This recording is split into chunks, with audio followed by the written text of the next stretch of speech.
Audi India has had a good last year. The automaker retailed 7,027 units in FY 23-24 and grew by 33%. And not just new cars, but their pre-owned luxury car business also grew by 50%. In an interview with us, Balbir Singh Dhillon, head Audi India, says that their customers are getting younger and the market for luxury auto is only expanding. Although taxation can be challenging, but consumer desire to own luxury has only increased over the past few years. He spoke about many things, including luxury EV cars market and the company trying to bring their recently unveiled Audi Q6 e-tron to India as fast as possible. How is overall the luxury car market faring in the country? What is the change that you've seen over the past couple of years? Couple of years back, 5, 7, 10 years back, there were limited segment of people who used to buy luxury cars. Let's say ultra high net worth individuals, business owners, etc.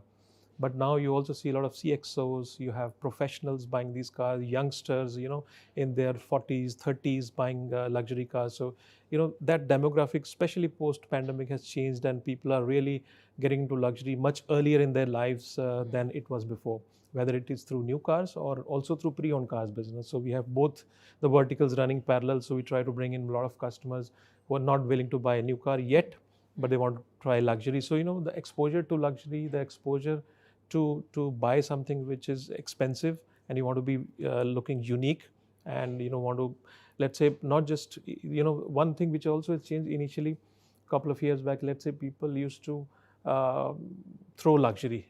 In the sense, I buy luxury goods, so I want to throw my attitude here and there. I want to be seen in a luxury car. Yeah. But now I think that's also changing. People are satisfying themselves. They're feeling happy about what they're owning, not to show to anybody, but just own it and just feel for arrived themselves. in life. Yeah, absolutely. Yeah. So these are some of the things which are changing. 10%, 11% of our customers are women today, which is also growing over a period of time. So the age is becoming younger and younger. Let's say, if I give you just one data point, almost 42% of our cars we sell are to the people who are under 40. So you can imagine, this is the kind of change that is happening in India and with our population, which is young. What is driving this change? Because we are paying more taxes than ever. Well, taxes I'll come later. But let me give you the positive side. Yeah. Post-pandemic, we had this YOLO culture. You only live once. Yeah. So everybody wants to live, not just save, but also spend. So that is something that is changing. So from saving to spending, people are so well traveled. The billions of dollars Indians are spending traveling abroad. So when they travel abroad, they see all these premium luxury cars, and then they want to come back and also want to own many of them. So this is something. So exposure to luxury, global travel, consumption of luxury as general, not just cars, but in general, it's growing. So I think the culture of spending, as we are becoming younger and younger, tax, of course, is one of the, let's say, one of the challenges for the luxury segment, because we are one of the highest taxed industry. Just to give an example, almost 50% is the GST that our customers pay, GST and cess put together. Yeah. So this is something which still holds the industry to be very, very low as compared to, let's say, other markets around India, Southeast Asia, etc. Yeah, and keeping all of these insights in mind, how are you shaping your brand strategy? How has brand Audi evolved over the past couple of years? Well, for us, I think the core of everything that we do is our customers. So our evolution of the brand is one on the sporty side, where we try and offer to our customers sporty cars. On the other side, we try to offer our customers different body types. To give an example, for the first time, we tried a Sportback in our e-tron, which eventually became 1/3 of the seller. And then with that success, we also launched for the first time in a Q3, also a Sportback. Now 1/3 of our sale in the Q3 segment is from our Sportback, so we are offering different body types. We were also one of the first one to bring in the electric luxury cars. Not only did we do that, but we also brought in a sports car, which is e-tron GT RS. So, wide range of products that we are offering. At the same time, always we focus on our existing customers. That's the strength that we have. To give you an example, every 4th car that we sell in India is being sold to our existing customer. That's the kind of brand loyalty. So we continue to invest in our existing customers.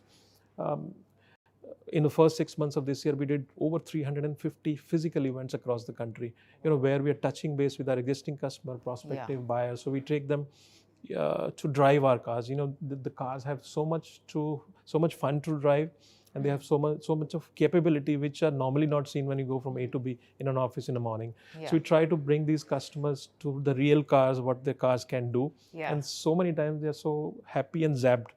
Even this is possible. Of course, that's what our strength has been. And speaking of that, Audi Q6 e-tron, when is it coming to India market? A lot of anticipation around it. So we are working on it. We already announced we will be launching this car some point in time towards end of this year or early next year. That's the timeline that we are looking at. We are working with our headquarters hard, because this car has been, let's say, unveiled but not yet launched, but it will come by. What is your strategy when it comes to EVs for the country? Well, for us, it's widespread. Not just certain professionals are buying these cars, but anybody and everybody, because we are a young population, well-educated population. So not only one decides, but their family member, their kids also play a role. And when we talk about green energy, when we talk about green cars, and, these are the influences that come by the family. So it is not specific to certain segments, but I think the demand has been across the country, and not just the bigger city, but also smaller cities. As Chandigarh, for an example, even east of India or south of India, you go anywhere. The premium electric cars are sold across the country without any borders. So that's how the adoption has been. And of course, I must also in the same breath say that, in the luxury space, the penetration of EVs is about 6% right now. And for us, it's about 3%. Primarily because we only cater to a certain segment of cars. So all the cars that we sell in India, EVs, are mostly above 1.2 crores. So we are addressing a limited segment. But as we go into the newer segment, I think the adoption will also widen. But as adoption widens, how are you, taking care of some of the challenges when it comes to transition from ICE to EV? I think in general, as an industry, it's not specific to only Audi. All of us trying to contribute to improving the charging infrastructure. But of course, if the fact remains, we will not become ourselves charging infrastructure companies. So our role is to help. To give you an example, we have over 140 chargers installed across the country, not only at Audi dealership, but also our group brand dealerships. We've installed one of the strongest, the largest EV charging station in BKC with 450 kilowatt hours, where there are multiple guns. So there is massive number of cars that are getting charged on a day-to-day basis. We were one of the first ones to also come out with the My Audi application that had a section only for electric car customers, and this we opened to in the beginning to everybody, where we have today at least 1,000 plus chargers, which are high-speed chargers. As the cars are becoming, let's say, more and more evolved. So if you have 500, 600 kilometers of a range within city anyway, there's not a problem. The problem is always if you travel intercity. One city to another. Which is now happening with cars becoming 500, 600 kilometers range. So I think that is coming from the car side.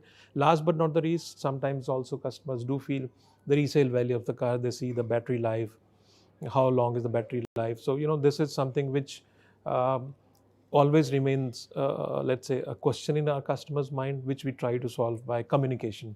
How best we can give them a confidence of the resale values of the cars and the age the battery can live. Overall, in your tenure, if you can also give us like an overview on how the perception of brand Audi in the country has changed, has evolved, and global. How does global look at Audi's presence in India today? So, one of the very first employees of this company, so I've been working in this organization for quite long. I think there used to be a time when we used to sell a couple of cars in a month. And from that time, I've now seen a time where we sell 1,000 cars in a month. So, this is the evolution of Audi. So not only we have spread vertical, but also horizontal. We were present in a couple of cities in the beginning. We evolved, and now we have 29 new car showroom and 27 pre-owned car showroom, and then 41 workshops. So the spread has been really, really wide. Like I mentioned already, there was only limited segment of people used to buy luxury cars, including Audi, which is also spreading. So new segments getting attached, younger buyers, and sometimes in a couple of our months, Our pre-owned car sales is competing with the new car sales. So that's the kind of spread that we have. So we try to bring more and more customers through our pre-owned cars program. We give them an Audi experience that eventually in 2 to 3 years time, when they decide to buy a new car, they also buy an Audi again. So our idea is that our customers should have a peace of mind, whatever it is, new cars, pre-owned cars, servicing. So we try to keep the cost of ownership as low as possible. The quality of our products, our customers vouch by the quality of our product. So that is something which is, it's always a word of mouth. Whenever you're buying a luxury space, especially in India, you will always ask your friends, family, what are you owning? What will you buy? So it makes a lot of difference that our existing customers, so we keep investing into our existing customers so that the word of mouth spreads. So that is how we try to build. And of course, I'm not even talking about products. That's our job from global, whatever is available globally, because our customers are so well traveled. They know what all cars do we have. So what we need to make sure is that when we bring any car, we need to serve that car for next 10, 15 years. So we need to bring those cars which we can sell enough. So that is something which we always keep on looking, and we try to bring as many models as possible, whether it is sedans, SUVs, special body types, sports cars, RS model, S models, or electric cars. So as across segments, across categories. Absolutely, as far as possible, but clear focus on existing customers. Well, all the best for that. Thank you so much. Thanks for joining us today. Thank you. With that, it's a wrap on Storyboard this week. You can catch all of our content on Facebook, X and YouTube.